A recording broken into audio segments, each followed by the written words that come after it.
Magandang gabi po at alam ko lahat tayo blessed na blessed. Amen po. Amen. Sa lahat po ng travel, safe travels po. Yung ngayon pong ating ebanghelyo is napaka-humbling. Yung kumbaga, kung babasahin niyo po, sabi po niya, hindi po ako karapat-dapat na magpatuloy sa inyo. Ngunit sa isang salita mo lamang ay gagaling na ako. Yun po yung sinasabi natin sa misa. Amen? Amen. Pero ito po, yung sinabi ng isang centurion. A centurion is a Roman soldier. A Roman soldier is a Gentile. A Gentile is a pagan. Meaning, ito ay maraming Diyos-Diyosan. May tinatawag silang Zeus, Aphrodite, Venus. Marami silang mga Diyos na pinaniniwalaan. Pero ito pong isang centurion, lumapit kay Jesucristo at naniniwala siya na kayang pagalingin yun ni Jesucristo. Pero hindi niya kailangan pumunta doon dahil sabi niya, kung ikaw talaga ay Diyos at ikaw ay may makapangyarihang salita, kahit hindi ka pumunta, alam ko sa pamamagitan ng salita mo ay gagaling na ang taong gusto kong mapagaling. Amen? Amen. So, ito ay ina-apply din natin sa atin. Ang Panginoon natin ngayon ay nasa langit na. Amen? Amen. So, iniisip natin kasi minsan, gagaling ba ako? Ako ba pag nagdasal ako sa Panginoon, marireceive ko ba yung kagalingan mula sa langit? Kung may cancer ka, nagdadasal ka, Lord, why me? Amen? Kung meron kang mga sakit o may mga sakit ang iyong mga mahal sa buhay, ang tanong mo, bakit ako? Wala na nga kaming pera, mahirap na nga kami pa ang merong ganitong karamdaman. Amen? Minsan, ang sabi ng Panginoon, kailangan baguhin natin yung mindset natin. Amen? Kagaya nung ginawa ng centurion. Instead of isipin mo yung problema, isipin mo kung sino yung kaharap mo. You have a bigger God than your problem. You have a bigger God than your sickness. You have a bigger God. Amen? Amen. Ito sa mga pinagdadaanan mo. So, dapat na sinasabi mo, Panginoon, naniniwala ako na kahit wala ka dito, sa presensya mo, kami ay gagaling. Kami ay hihipuin mo. Kahit wala akong pera, Panginoon, at wala kang ilalagay sa kamay ko, Panginoon, bibigyan mo ko ng maraming pera upang bayaran ng aking mga kailangang bayaran. Amen? Amen. And it happens. When you are grateful, when you know God has the authority in your life, He will do wonders. He will do miracles. Amen? Kaya tayong mga tao, instead of nasabing, Lord, ang dami kong problema, sabihin mo, Lord, thank you at yung mga problema ko ay solved na. Thank you, Lord, that everything that I have, every worry that I have is I give it back to you. Amen? And I do not fear anything because you are the one holding me. Even though the ground will shake, you are steady. I thrive, I do not survive. Amen? Kasi pag dinedeclare mo yan sa sarili mo, sasabihin ng Panginoon, I will bless her twice as much. Amen? Amen? Don't focus on the problem. Focus on the healing. Focus on the blessing. Focus on God, on what God will give you. Amen? Amen. So sa ating mga anak ni El Shaddai, minsan nakakalimot din tayo, no? Amen? Minsan, hindi rin natin nakikita yung biyaya ng Panginoon. Sa dami ng problema natin. Minsan, sunod-sunod pa. Pero tandaan natin, kapatid, God has authority in your life if you will allow Him. Kagaya ng centurion na yun, sabi niya, I give you authority to heal my servant. Amen? I give you authority to heal because I know you can heal by your word without stepping inside my word. Amen? Amen. Amen. So ang sinasabi niya, my faith in you doesn't rest in you going there, but here, in my presence, in your presence, I know. Alam niyo ba, na pag-uwi ng centurion na yun, nakita niya magaling na yung kanyang servant. Tinanong niya doon sa kabahay niya, anong oras gumaling? Sabi niya, an hour ago. Eh yung hour ago na yung kausap niya si Jesus. Go, and your faith healed your servant. Amen? So gusto ba nating sabihin yun? Sabi ng Panginoon sa atin, humayo ka at lahat ng mga prayers mo ay answered na. Amen? Amen. Kaya ngayong gabi, ang ating mga prayers at answered prayers at tinataas natin, kahit hindi natin yan sinulat, answered prayers na yan. Amen? Kaya ka huwag ka magdududa. Kasi pag nagduda ka, kalahati ng bibigay ni Lord sa'yo. Diba? Kaya pagka nagsabi kang, I am blessed, I received, and I am rich, claim it. Amen? Yun lang po magandang gawin. Amen. Praise the Lord. Good evening po, mga kapatid at kaibigan. Tayo ako dito. So kung titignan po natin yung ating ebanghelyo, ang ganda po kasi yung ano ang sinturyon tsaka yung Panginoon, yung sagutan nila. Ang ganda kasi kasi dito ang sabi ng doon sa sinturyon, nakiusap no? So sa pamagitan po pala ng pakikiusap o papakumbaba, dinidinig ng ating Panginoong Jesucristo. Di ba? Wala na sinabi yung centurion ng una Pwede pakiano po natin. Ano ang sabi niya? Ayun? Ngunit sumagot sa kanya ang kapitan. Ay, hindi. Yung number 5. Number 5. Yan. Pagpasok ni Jesus sa Capernaum, lumapit ang isang kapitan Romano at nakiusap sa kanya. Nakiusap, no? Beso yung susunod po, ano sabi? Sabi niya, Ginoo, ang alipin ko po ay naparalis. Siya'y nararatay sa amin at lubang nahihirapan. Yung susunod po, ang maganda. Paruroon ako at pagagalingin siya, sabi ni Jesus. Amen. Nakiusap sa pamagitan ng pakikiusap na may pagpapakumbaba ay dinidinig po pala ng ating Panginoong Jesucristo. Amen. Amen. So dito po ang maganda po dito namangha ang ating Panginoong Jesucristo dito sa Centurion, no? Namangha siya. Sabi niya, siya'y namangha, wala pang taong nakita niya sa Israel na ganito ang kalakihang pananalig at pananampalataya sa Kanya. Amen? So kung titignan po natin dito mga kapatid at kaibigan kay Kristo, kung titignan po natin, kayang-kayang ipadoktor, mayaman, kasi kung nung panahon niya kakapitan ka, mataas ang posisyon mo, may kaya ka, may kapangyarihan ka, at may kayamanan ka. Kaya pwede mong ipa-hospital ang kanyang alipin, no? Dahil nga may pera, may kaya, at ito ay isang siglap lang na mag-uutos lang siya at dadalhin ang kanyang alipin sa ospital at ito ay pagagalingin. Pero dito makikita po natin wala na Parang wala nang yung centurion na ito.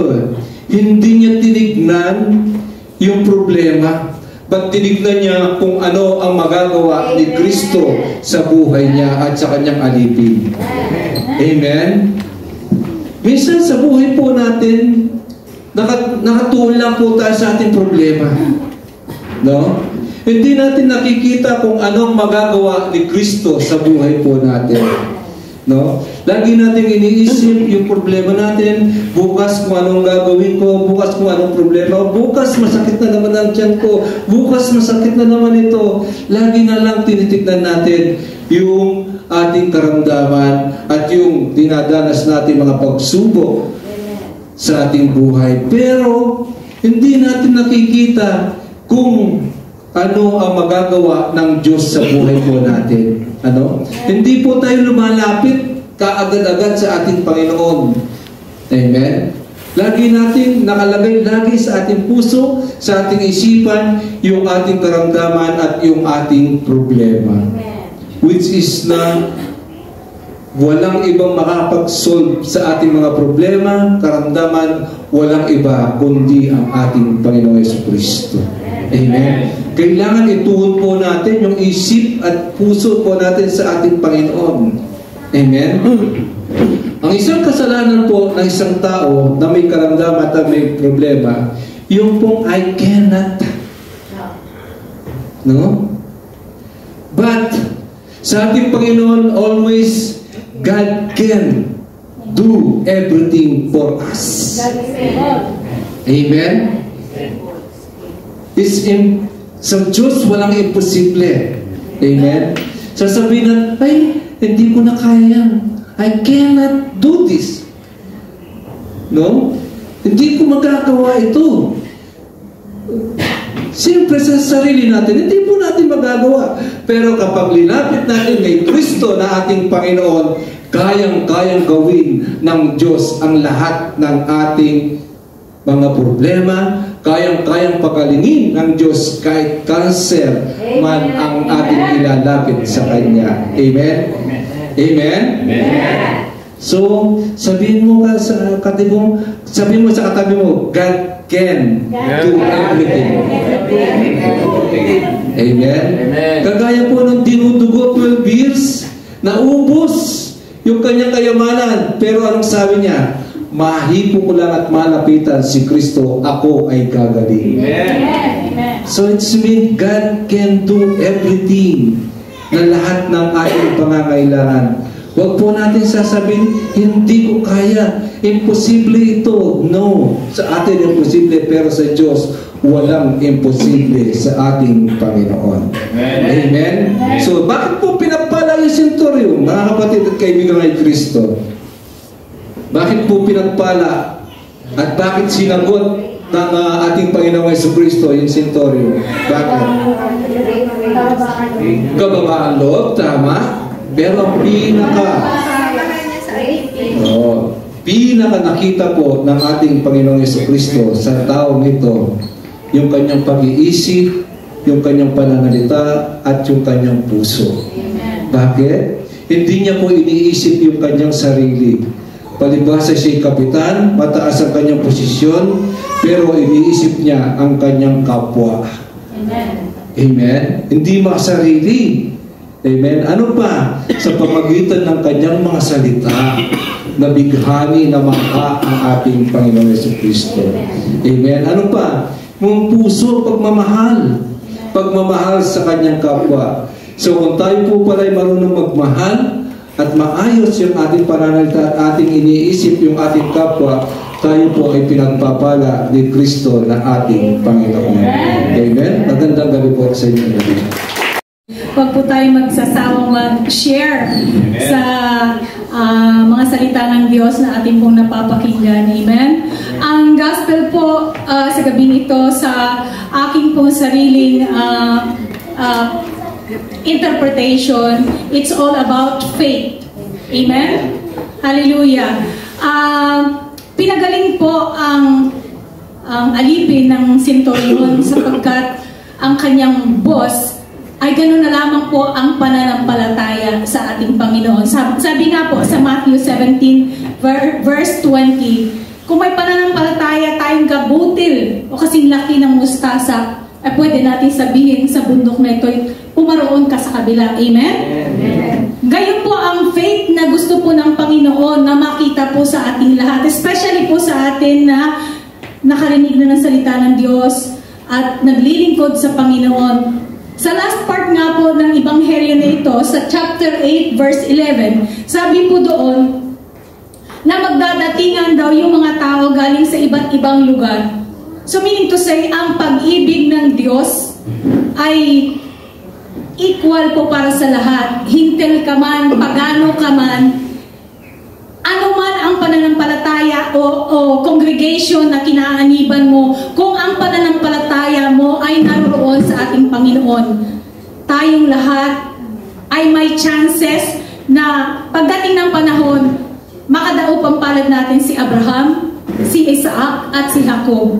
At syempre ang ating Panginoong Jesucristo, sapagkat yung faith sa pagkarinig natin ng salita ng Diyos na nagbago sa buhay natin at nagbigay sa atin ng pananampalataya na yung mustard seed na yun ay lumaki ng lumaki, bumunga, at kung saan nagbigay din ng shelter sa ibang tao, amen, sa ibang mananampalataya sa hindi nakakakilala sa Diyos. Tayo pong lahat ay may chance na makadaubang palad sa bosom ni Abraham, ni Isaac, ni Jacob, at higit sa lahat ang ating Panginoon, Yahweh El Shaddai. Amen.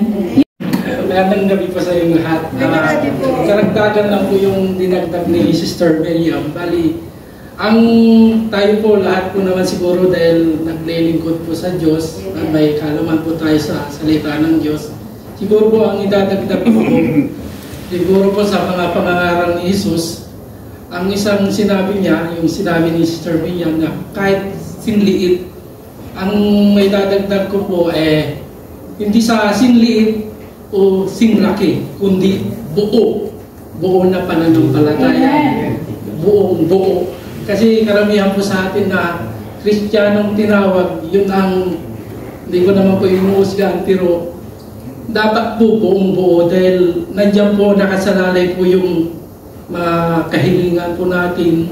Lahat-lahat po nakasalalay po kay Jesus yung buong pananampalataya. Gaya po ng sinabi ni Sister Miriam, darating po yung panahon na yung mga nasa East, West at saka lahat po ng buong bansa na hahapag sa hapagan ng Panginoon na yung tinutukoy po noon na kulang sa pananampalataya. Yun lamang po at maraming salamat po. Napakadakila ng ating Panginoon dahil napakaganda po talaga nung ating ebanghelyo. Anuin ko lang po din yung sa sinabi ni Sister Miriam na yung sa 11, yung tutulog sa pagkasalo nila Abraham.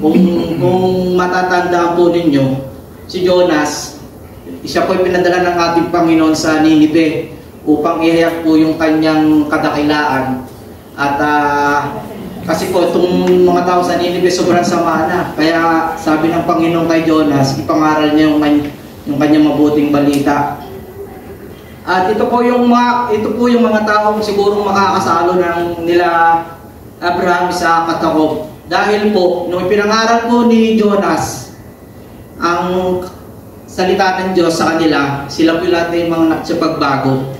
Samantalang po itong tunggong Israel na to, na nakasama, nakakinig, at nakakita sa mga kadakilaan ng ating Panginoon, sila pa yung hindi tumanggap ng katotohanan. Amen. Samantalang itong mga taong ito, isang salita lang ni Jonas, hindi nila nakakasama ang Panginoon, at sila po'y nagbago.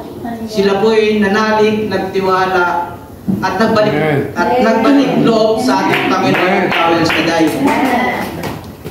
At isa pa po, sa Marcos 5:23, si Jairo po, kung niyo po, si Jairo, siya rin po yung lumapit sa ating Panginoon, nagmakaawa, dahil po yung kanyang anak na dalagita ay nag-aagaw buhay na po.